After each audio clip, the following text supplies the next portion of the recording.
예, 안녕하십니까. 네, 네. 반갑습니다. 오늘 첫 번째 소식은 조금 안타까운 음. 소식이라고요.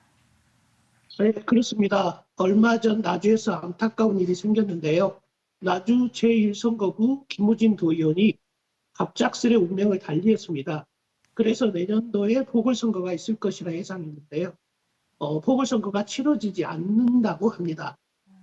네. 보통 보궐선거를 예상을 했을 텐데 치러지지 않는 이유가 있습니까? 예, 있습니다. 법률에 따른 결정인데요. 나주시 선거관리위원회는 이번 나주시 제1선거구 전남도의원 보궐선거는 공직선거법 201조 특례조항에 의거해 보궐선거를 실시하지 않기로 했습니다. 의결했습니다. 공직선거법 201조 특례조항은 지방의회 의원 정수의 4분의 1 이상이 거론되지 아니한 경우 보궐선거 등을 실시하지 아니할 수 있다고 되어 있습니다. 네, 일단은 너무 마음이 아픈 음. 일이고 안타까운 일입니다만 또 유권자들 입장에서는 대표자가 장기간 이렇게 공석이 되는 건데 선관위 결정이 꼭 옳다고는 볼 수는 없을 것 같은데요. 아마 선관위 더 고심이 많았던 것 같습니다. 나주시 선관위 관계자는 이번 보궐선거 미실시에 대해서 유권자의 권한도 중요하지만 보궐선거 실시로 인한 재정적 비용 그리고 잦은 선거로 인한 사회적 비용도 고려 대상이었다고 밝혔습니다. 어떤 것이 맞고 틀리다가 아니라 어떤 것이 합리적인 것인가를 봤던 것 같습니다. 일단은 해당 지역구가 있었을 텐데 그 지역 구민들이 좀 소외받지 않는 방법도 좀 네. 생각해 주셨으면 하는 바람이고요. 늦게나마 김어진 도의원의 명복을 빌도록 하겠습니다. 다음 뉴스는요? 예, 나주 지역 폐 농가들이 올해 이상기온으로 인해 배 일소 피해가 심각해 정부의 대책 마련을 호소하고 있다는 소식입니다. 네. 아니, 그렇지 않아도 저희가 자주 관심을 갖고 이 음. 일소 피해 관련해서 소식 계속 전해드리고 있는데 일소 피해라는 게 여름에 너무 더워서 배 표면이 지금 타들어가는 그런 병이잖아요. 예, 맞습니다. 섭씨 30도 이상 고온과 직사광선 등에 의해서 과실 표면이 그을려 타들어가는 증상을 말합니다. 심하면 쪼개지는 현상, 일명 열과 피해로 나타나며 폐사로도 이어집니다. 올해 초 나주 배 생산량은 약 4만 3천 톤 예상했으나 일소 피해 여파로 수확량이 3만 6천 톤으로 추산하고 있습니다. 피해 규모는 농가당 평균 20에서 30%이지만 40%를 웃도는 극심한 피해를 본 농가들이 다수 포함되어 있어서 심각한 상황입니다.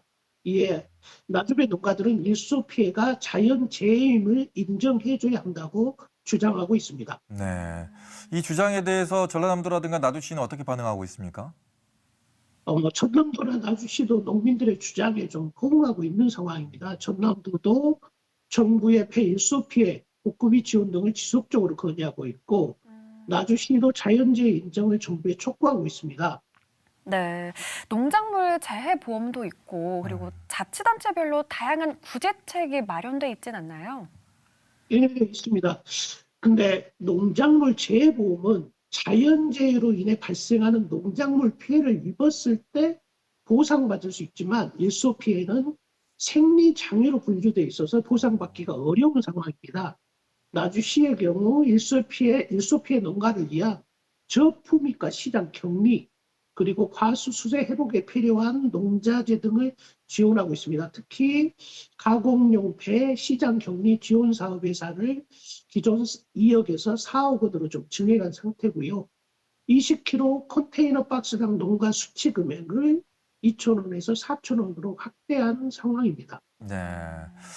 이 폭염에 대한 피해가 자연재해가 아닌 것으로 지금 생각하고 있다는 게 좀 이해가 가질 않는데 네. 농민들이 억울해하지 않도록 정부가 세심한 배려를 좀 해줬으면 하는 바람입니다. 마지막 소식은요? 예, 빛가람동 주민자치위원회에서 지난 11월 21일 빛가람 전망대 1층 카페에서 소소한 우리 동네 이야기라는 주제로 지역 정치인들을 초청해 토크 콘서트를 열었습니다. 유권자들이 정치인들과 공무원들을 한자리에 불러 모아 지역 문제를 함께 공유하고 해법을 찾아보는 일명 풀뿌리 민주주의를 보여준 사례인데요. 무엇보다 우리가 살아가고 있는 빛가람동에 대해 좀 더 자세히 알아보고 평소 알고 싶고 궁금했던 내용들을 주제로 각자의 생각 그리고 어떻게 하면 더 좋은 동네를 만들 것인가에 대해 공감대를 만들었다는 데 의미가 컸다고 볼 수 있습니다. 네, 너무 바람직한 자리가 열렸습니다. 그래서 그 자리에서 어떤 이야기들이 조금 나왔을까요? 예, 처음으로 시도된 행사여서 깊은 문제까지는 다룰 수 없었지만 나름 의미 있는 이야기들이 있었다고 봅니다. 빛가람동 주민 대략 70명이 참석했는데 혁신도시 조성 이후 인구가 현재 늘어나지 않는 이유, 건물의 공실률이 높아지는 이유, 원도심과 혁신도시의 상생 방안 등 다양한 이야기들이 제기됐고 이에 대해서 이재태 도의원 그리고 최준석 빛가람 공장 공신대 이상준 교수가 패널로 참석해 토론을 벌였습니다. 네. 혁신도시 가보면 정말 좀 걱정될 정도로 공실이 많더라고요. 네. 또 인구도 지금 정체되어 있는 게 사실이기 때문에 현장에서 어떤 해법이 좀 나왔을까요? 궁금합니다.